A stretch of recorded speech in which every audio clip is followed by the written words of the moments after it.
know how to fight a good fight? This is a pretty important question because how you answer it can make or break your relationship. And let me ask you guys, what do you fight about? What comes to mind when you think about conflict? What do you fight about? Money. Money, that's a big one. In fact, that's the number one source of conflict. You fight about money. For sure. They said that. So, yeah. Yes, so that does happen. More couples fight about finances than any other single topic. What else do you fight about? Communication. Is that what I heard? Communication meltdowns? What is it? In-laws, that's a big one, right? Time, okay. Isn't it true we fight about anything and everything? Yes. I mean, generally speaking, it takes very little for the fur to fly in most marriages. And I think we were convinced of this the other day when we had a couple in our office. We were counseling. They were fighting, kept having the same fight over and over. They were fighting because she did not like the way he breathed. I kid you not. That's why they were fighting. We thought the things I expected would be problems would be things like money, or that we would have disagreements on very specific things, and we ended up having disagreements or issues over petty things. Like things snoring. that weren't those big topics. Like snoring. Like snoring. Snoring. Yeah. No one ever talks about snoring in those marriage books. We need to have a chapter on snoring. Right after chewing It ice. has been a major issue for us. I mean, it sounds crazy, but really it has. We fight about anything and everything. That's the really littlest true. of things. How you drive can be a big one, Exactly. you know. Get in the left lane. I am in the left lane. You know, that kind Who of stuff. touched my pen? Right? Yes. That's right. Lots Doesn't of take much. And if you're like us, we don't fight a ton, but when we fight, it seems to be at the worst possible moment. Yes. We were once getting ready to speak at a marriage seminar. And one of us was running late, Leslie. And I pulled around on campus to pick you up at your office, and it was dark, it was rainy, and the door was locked, and so I just honked the horn thinking she would hear me. She didn't hear me, she was talking on the phone, and 5 minutes turns into 10, 10 into 15, and I'm thinking to myself, okay, practice what you preach. Don't get crazy about this, it's not going to change anything. Finally, about 20 minutes later, Leslie comes down, and she's walking to our car, actually our Jeep, and you've got probably, 500 Xerox I've got all the pages? handouts, and I'm all happy, and I'm excited to see You have no idea that Yeah. we're late. And so anyway, as she climbs up into our Jeep, I kind of push the door open there for her to kind of get in, and as she climbs up, she's got 500 Xerox pages that she loses her grip on, and they just blow across the wet pavement, across the grass, and I lost it. I just said, I can't believe you made us late, and now this. And what do you think Leslie did in response? She didn't cry yet, that came later. All right. She starts to yell back at me. I was half asleep when you told me what time to meet you, and how can you expect me to blah, blah, blah. And so here we are out in the middle of our college campus where we teach. Trying to get all these things And we're trying to off the ground. salvage as many of these papers off the ground as we can, and I'm yelling at my wife, and she's yelling back at me. We're not even thinking about where we are. It's like our entire universe here. And as I'm yelling at my wife and picking these things up, out of the corner of my eye, I see 3 or 4, sets of legs go across the sidewalk just 5 feet from me. I look up and see it's 3 of my fellow professors, right? They did not say a single word. They just walked like robots right past me, But I guarantee you, as soon as they got out of earshot, they all turned to each other and went, well, there's our marriage experts, So rush out and get one of their books. It just seems like we have our worst fights at the worst possible times. I mean, we don't try to control it, and it just happens. And that's what it is with conflict. It just erupts. Right. And everyone has their own fighting style. We came from very, very different backgrounds and styles. Your families were different. I came from a family that just yelled and you got it all out, and then you loved on one another. And Amy came from a family where everything was bottled up and you didn't talk back and you were very quiet. And so consequently, early on, there was this conflict associated with how we connected. And today I've become more laid back and she has become more vocal. A little feistier. Yeah, we really believe, actually, that conflict can be the price you pay for a deeper level of intimacy, of connection. If you know how to fight a good fight, it can draw you closer together, even than not having the conflict in the first place. Right, absolutely. The great philosopher, Phyllis Diller, had something interesting to say. She said, I've always loved this quote. She said, never go to bed mad, stay up and fight. Yeah. Isn't that a good quote? Carl Jung said something a little more insightful. He said, conflict is like fire. He says it has 2 aspects, that of burning and that of shedding light. And what we want to do for the next few minutes is help you shed light on your relationship, even in the midst of conflict, so you use it to your That's right. advantage. And this is a huge area to shed light on, because we know now more than ever from research that's been done in this area that conflict really is the most important thing when it comes to staying and together. by the way, our favorite verse in all of Scripture on conflict, Romans 12, verse 18, that says this: if it is possible, as far as it depends on you, try to live at peace with everyone. Isn't that a good verse? You know why I like that verse so well? I don't know of another verse in all of Scripture that has more qualifiers in it than that single verse. You ever thought about it? Even Scripture is saying conflict is inevitable. If it's possible, as far as it depends on you, try, give it a shot, see what you can do, I mean, conflict is just a part of life. And chances are you got some great things already in your personal little tool bag for how to resolve conflict and how to manage that in your relationship. But we want to give you probably some new things that you don't have in there yet. And one of them is a little exercise we call sharing withholds. Sharing withholds. And this is so important because every day in every marriage, there's information that we withhold from one another. Not because we're secretive or private, it's just because we're traveling at the speed of life. We don't get to talk about everything that kind of pops into our head. And so this little exercise is designed to do that. Yeah, and it might be positive things, like I walked in the room and you disciplined John, and I thought, I've been working on an issue for a month, and you nailed it, and I was admiring you, and I just didn't have a chance to say it. I felt it, but I didn't have a chance to share that. Yeah, so it's a positive thing that you never shared with me. Exactly. And I'm guessing that happens a lot. But on both sides, actually, it does happen a lot. In every relationship, positive things register that we don't talk about. And then a negative thing, we might be out to dinner and I say something I think is funny and we're with friends, but underneath it, maybe you felt like it was a zinger, right? But you're not going to confront me there. You wait till we get home. Well, it's too late. She'll wait till the morning. I'm off to work, whatever it is. And it's buried. And what happens to negative feelings that we bury? Yeah, exactly. They have a high rate of resurrection, okay? They pop up through the surface and we go, wow, where did that come from? You ever feel like that? And you just thought, man, we were having such a good time here, and all of a sudden, boom, you have all this negative energy, happened, right? I usually get to a breaking point where I'm like, I have to say something, or I have to bring this up, or I'm just going to explode. Don't just sweep it under the rug and, pretend like it's going to go away or anything. Just, talk about it, and don't be afraid of the tension. I was standing in the kitchen and I was rubbing this one tile, and it was like I was going to rub it away, and he was like, what are you doing? And I was like, okay, I need to talk to you. And then it just kind of came flying out of my mouth, all this stuff. But it was good because he didn't even know that I was feeling that way. This little exercise is designed to kind of dismantle those landmines in your marriage and keep things fresh. Yeah, and just regularly, you'll just maybe once a week, you say to each other, would you like to share withholds? And whenever you initiate that, you're inviting them to kind of think about the last 48 hours, last couple of days, and what positive withholds or negative withholds. In fact, think of a couple positive ones and one negative withhold. Things that have just happened, not that you've been secretive about, but haven't processed yet together. And even think about that right now. What's a positive thing that's registered in your mind that you haven't articulated to your partner yet? It takes a little while for that to kind of happen. In fact, even after years of doing this together, Leslie will say, hey, do you want to share withholds? And I'll think for a minute and go, something? I don't have any. We've talked about everything. And then I get a little piece of scratch paper, and after just a couple minutes, I realize I have to limit it to just 3, okay? Because it takes a little while for the mind to kind of... They're buried. It's not that deep, but they're not right on the surface. So let's kind of demonstrate this. So we've both written down 2 positive withholds, 1 negative withhold that has happened within the last 48 hours, and then we simply share these. And do you have one you could just share, like a positive withhold? Yeah, in fact, I didn't get a chance to tell you this. When I got home, it was a scramble of a day because I had to pick up the boys from school and get them over to someone's house in time to be here. And so it meant a lot to me that when I walked in the door, you kind of organized things and gotten the dinner ready so that when they come home, they're going to be taken care of and in bed for school. So I just wanted you to know, man, that was great that you'd go to all that trouble. Okay.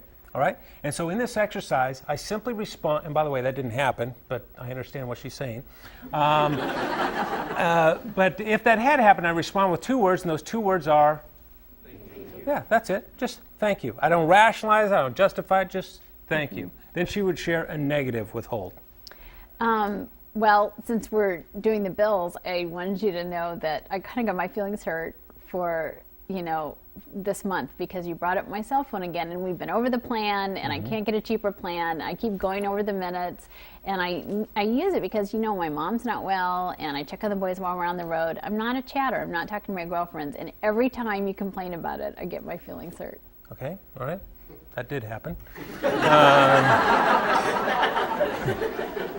So in this exercise, I just simply respond by saying, geez, lighten up, I'm just joking around, right? No, I might want to do that. Instead, I respond with 2 words. Those 2 words are, not I'm sorry, because I may not be sorry yet, okay? Those 2 words are, thank you. In other words, this is just an exercise in sharing information. So thank you for sharing the information. Then she would share another negative withhold, or a positive withhold, and then it would be my turn to share my 3 withholds, right? And by the way, one of the things we've learned through the years, the person that goes second needs to stick with their 3 original withholds, right? You understand, right? You get it, okay. So once we've done this, here's the important part of this. That's exactly. And that is? In that we don't process it or talk about it out. Can't bring them up for at least 30 minutes after we've just shared them. For 30 minutes, those negative withholds are off limits. Why? What happens to the human system in 30 minutes' time? Yeah, a little sanity seeps down into your cortex, and you kind of get some distance on that, right? Well, that's one thing that is really powerful. It's in your workbook as well, sharing withholds. Managing conflict, what an important skill set for you to master as a couple. Yeah, and we're hoping that you'll take advantage of these discussion questions and exercises to help you guys do just that.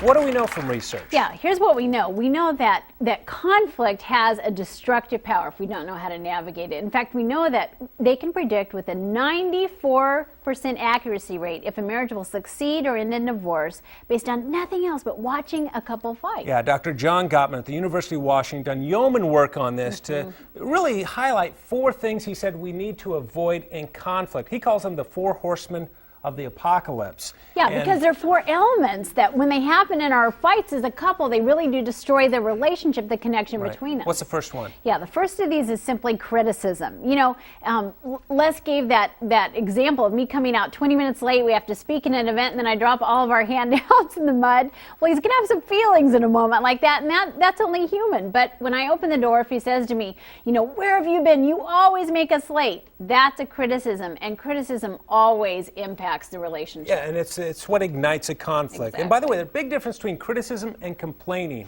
Did you know complaining is actually good for your relationship? Isn't that good news for all of us whiners? Complaining is good for our relationship.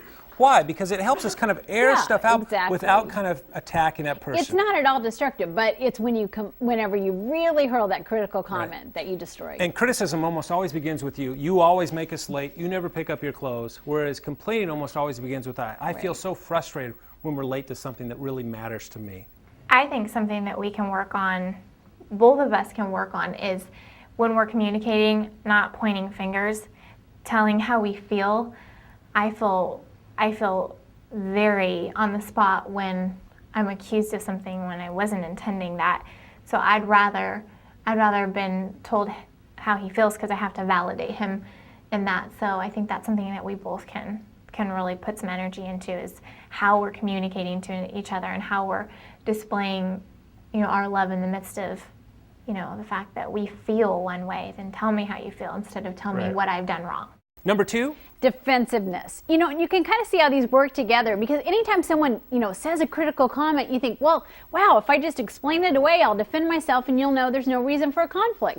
But what Gottman said is that defensiveness always escalates the conflict. It never brings resolve like you think it will. It just escalates the fight. And so defensiveness is always a bad thing. And some of us become so well schooled in defensiveness, it's just our natural posture. And anytime we hear a critical comment, it's just boom, we're like jellyfish in armor, and we put up the defenses, you know, and it becomes about anything, you know. Have you seen my car keys? Oh, I didn't touch them, you know, and so we're just defensive by nature. True. Well, that leads to number 3, which is contempt. And contempt is similar to criticism, but it's a little bit more damaging to the spirit, because you're not just blaming someone, now you're diagnosing them, okay? Right. Let me tell you, it's not your fault, but let me tell you what's wrong with you. You know, you always make us late because you're so irresponsible. You know, you really don't care about sharing. Whatever it is, they're going to diagnose you. You know when you're the object of contempt because you feel about an inch high, you know. It's usually sarcastic, you know, oh, way to go, Einstein. Hey, that's brilliant, you know, that kind of thing. Or sometimes even the rolling of the eyes, you know. That's one of the most contentious things that we yeah, do. actually, even more than verbal things, our body language can reveal it. Well, number 4 is? Yeah, the final one is stonewalling. And I love this word because it's a great word picture. It's like your heart has become like a stone wall. You're shut down. You're not listening anymore. You're not trying to connect. You may be physically in the room, but you're just shut down. You've got this expressionless mask over your face and you're done. And men tend to get to this faster than women do, Yes, right? they do. We have learned how the other one likes to argue. My wife is, let's sit down and work through this and talk. And I am, okay, I've had enough and I'm gonna go in the room. I don't wanna talk to you. I'm not gonna talk at all. And I don't necessarily tell her, okay, I've reached my limit or I'm close to reaching my limit. I just leave.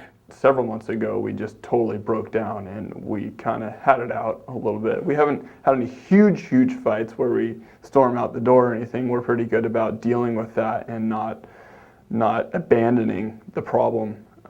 We do stick to it and pound it out right there. One thing I have learned is that I can't just leave. I need to let her know, okay, I need a break, or I can't talk about this anymore, or because me leaving meant something totally different to her than it meant to me, and it hurt her. So I have to be very mindful of that.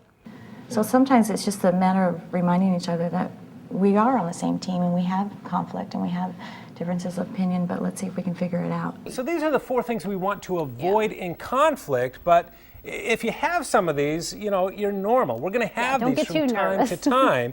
What we're looking for are people that don't know how to kind of turn this off, how to kind of short circuit it. And that's when we get nervous, right, for folks? And we need some tools to enable us to do that. A couple other real quick things. One is called the conflict card. And this is so This is really easy. simple because it really does save you. It helps you to pick and choose your battles wisely. And all it is a rating system for how deeply you feel about things in the midst of conflict. Right, to rate. How are you feeling about this on a scale of 1 to 10? Yeah, what color should we paint the kitchen? Or how long do the in-laws stay for the Exactly. holidays, whatever it is. And so we just rate the depth of our disagreement. And number 1 says, I'm not enthusiastic, but it's no big deal to me. And it goes clear down to number 10, which says, over my dead body, exclamation point, right? Because sometimes, you just kind of fight to fight. You just kind of want to fight. And you're like, okay, just a second. This is really just a 2 for me, And I'm sorry, if it's a 5 for you, sure. So, But that's big. what do you do when you're both 10? See, you never told us that. A lot of times you'll get locked in an argument and get really expressive about something, and you may sound like you really care about it, but if you're asked to stop and really think about it, nah, it's only like 3 for me. And if it's something you feel deeply, you may not have expressed it. And I want to honor that. And that's what's good, because you don't end up fighting over things that you don't deeply care about. And here's the last thing we want to put in your toolbox, and it's simply called the XYZ formula. And it goes like this. In situation X, when you do Y, I feel Z. This is a way to turn a criticism into a complaint. In situation X, when you do Y, I feel Z. When we're driving down the road and you turn the radio station without asking me, I feel like I don't even matter to you. That's very different than saying, who made you king of the radio, right? In situation X, when you do Y, I feel Z. And you'll read more about that in your book as well. So friends, think about this. If it's possible, as far as it depends on you, try to live at peace with each other.